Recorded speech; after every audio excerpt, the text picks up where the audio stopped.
politics राजनीति गाख्रेबनाय नाख्रेबनाय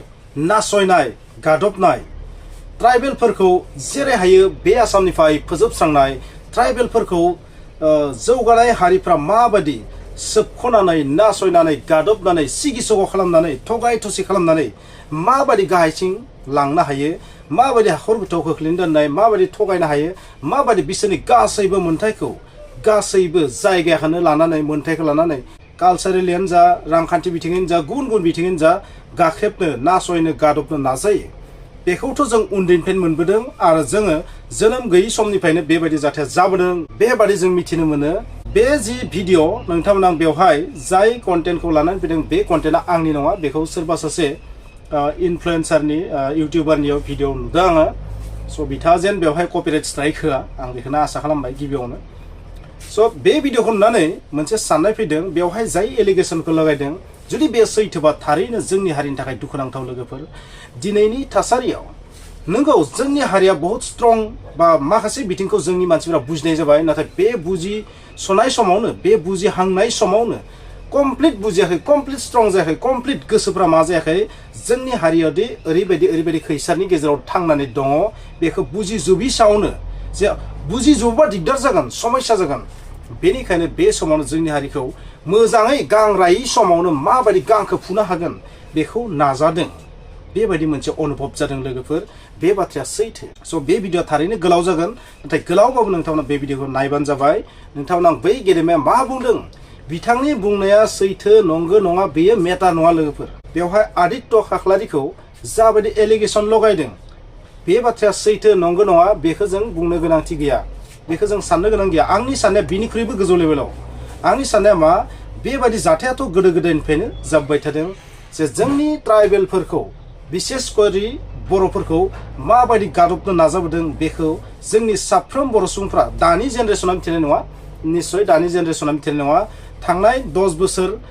2010 फोराव जायफोर जोनोम जादों बै मानसिफोरा बेफोरनि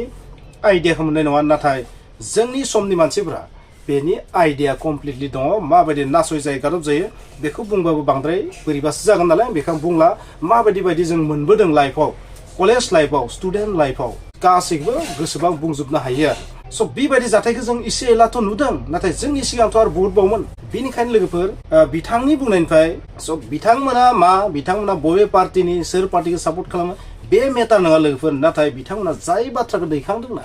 बे जोबोर साननो गोनां दिनैनि थासारियाव जोङो जुदि गासैखौबो जागोन दे होननानै जुदि एलाव होबाय थायोबा बेवहाय गरखाफोरनि बाथ्रा ओंखारनानै फैदों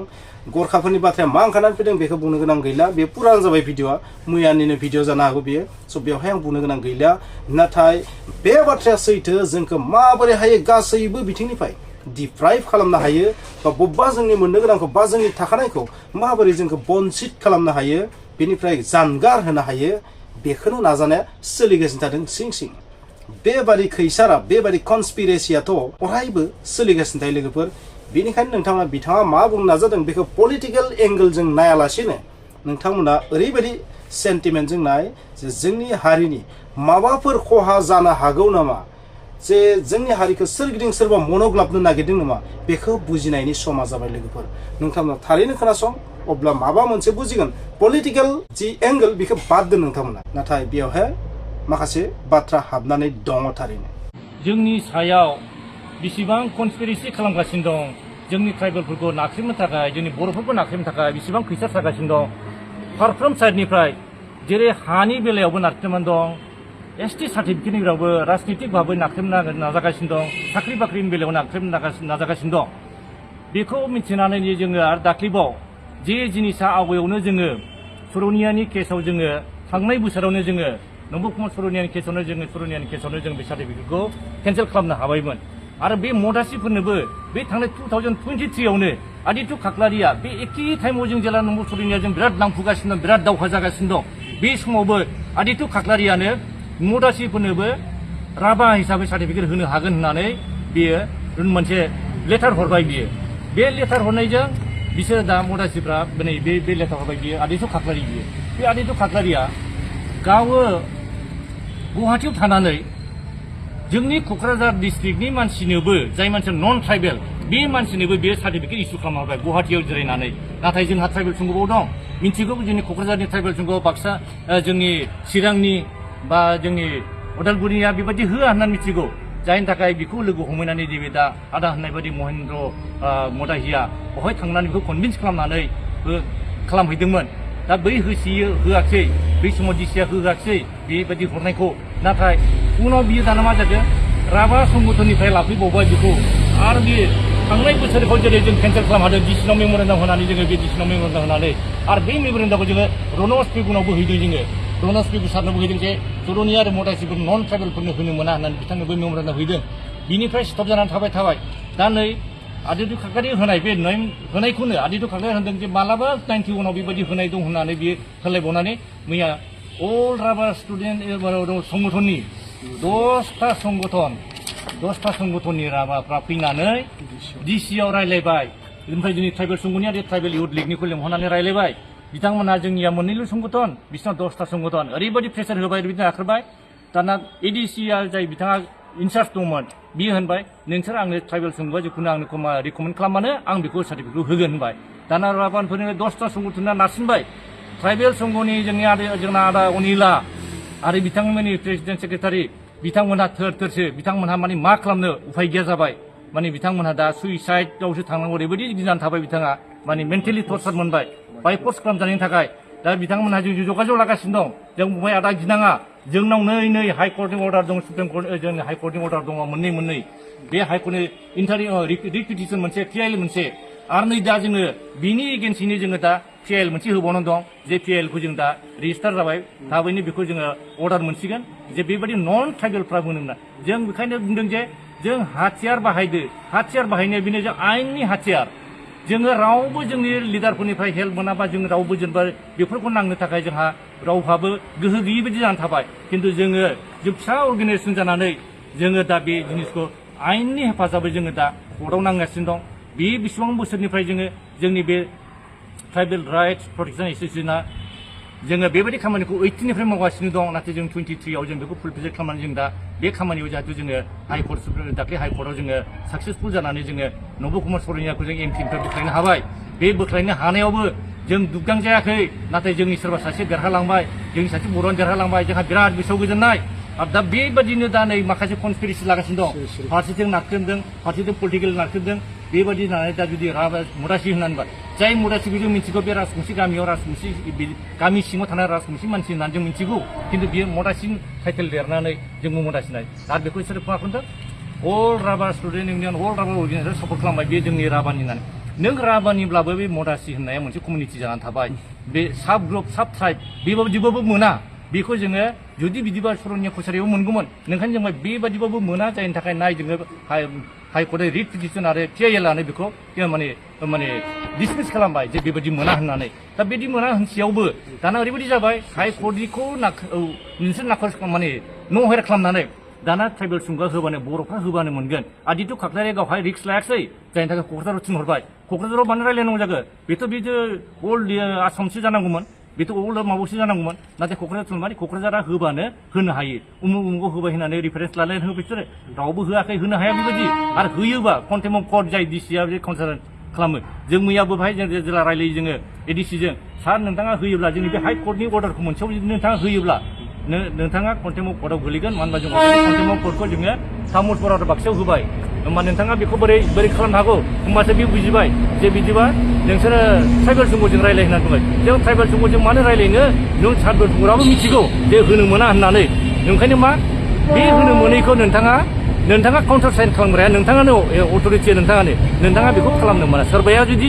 नारसिननानै प्रेसार खालामनानै हरोब्लाबो ट्राइबेल संघआ इन्डिभिजुवेल मानसि बियो पाब्लिक मानसि बियो बे नारख्रेबजानायनि उनाव हरनोबो हागौ खिन्थु नोंथाङा होनो मोना होमबा बे आं होआखै बेनिखायनो आं दासिमबो होआखै नोंसोरनि माबाखौनो लानो थाखाय आं जिउखौ लानो थाखाय होआखै नोंथाङा होनो मोना मालाबो दाहो मानो होनबा बेयो आयेननिसो जों होननाया जानाय नङा नाथाय जों कर्टनिसो आयेननि संबिधान दं संबिधानाव जेखौ होनदों बे आयेनखौ रावबो बारसिननो हाया नोंथाङाबो बारसिननो हाया ओंखायनो जोङो बे आयेन बे हाथियारजोंसो लानानै जों दावहा नांगासिनो दं जोंहा उफाय गैया जेबो बेनिखायनो आङो बेखौल' बुंदों जे आदित्य खाख्लारिया सासे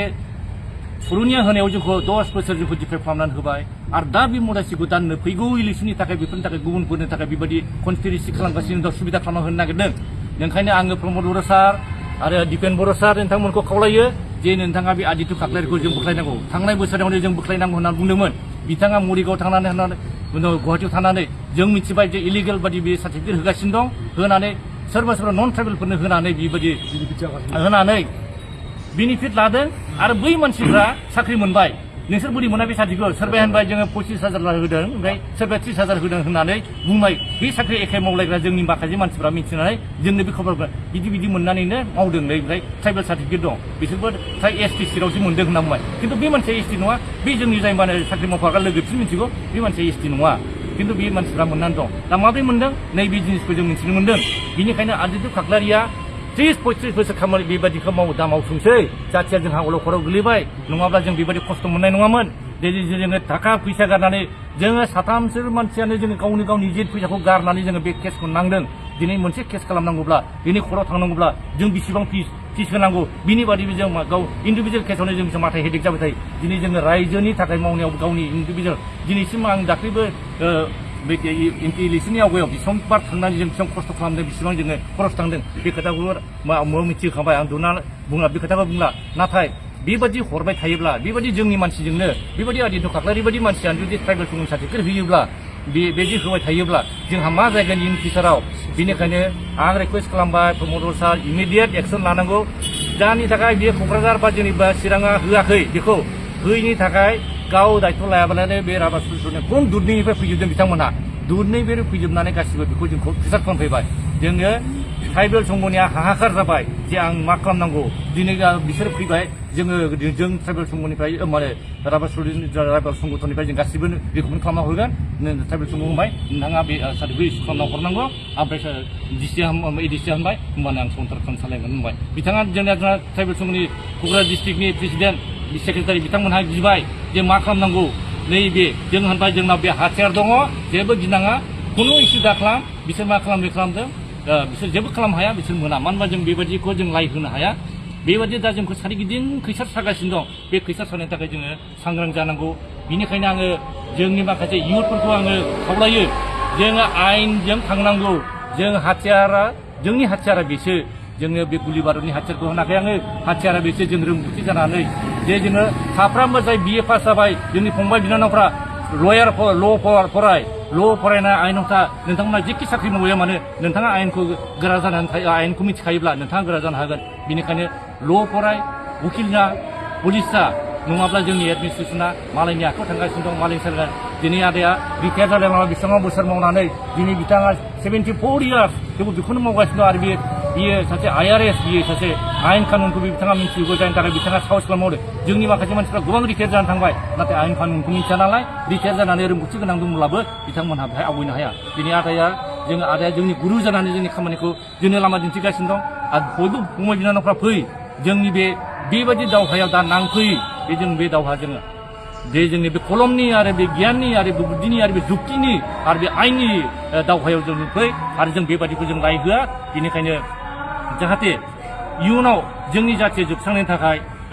जाहाथे जोंनि दैदेनगिरिफ्रा खामानि मावा जों मिथिगौ प्रमद सार बिथां फेरेंगा मोनहाबो बेबायदि खामानिखौ मावनाय नङा मानो होनबा बिथांमोनहाबो आन्दलननिफ्राय फैनाय जाथिखौ सिबिं खालामनो फैनाय नाथाय सोरनिबा खैसाराव जानांदोंब्ला बिथांमोनहा बाराद्राय कमप्रमाइसखौ दाखालाम बाराद्राय कमप्रमाइसखौ खालामोब्ला नोंथाङा जानो हागौ जों दा जानो हागौ जोंनि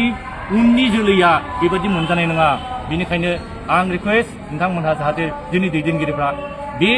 जानो हागौ बेखौ रावबो दा डिसिआव मावगासिनो दं डिसिआवसो मावदों जोंनि लिडारफ्रा बे ST सार्टिफिकेटनि सोमोन्दै रावबो खरसायाखै रावबो नांजायाखै नाथाय जोंखौ खंख्रायगासिनो दं खिन्थु जों नुजोब्बाय दाबो मोनफ्राम साख्रियाव मोनफ्राम माबायाव अफिसफ्राव थां नोंथांमोनहा RTI खालामनाय नोंथांमोनहाबो आं दिनै मिडियाफोरजों बुंदों आं रिकुवेस्ट खालामो नोंथांमोनहाबो RTI खालामनाय जे सोर इलिगेल मानसिफ्रा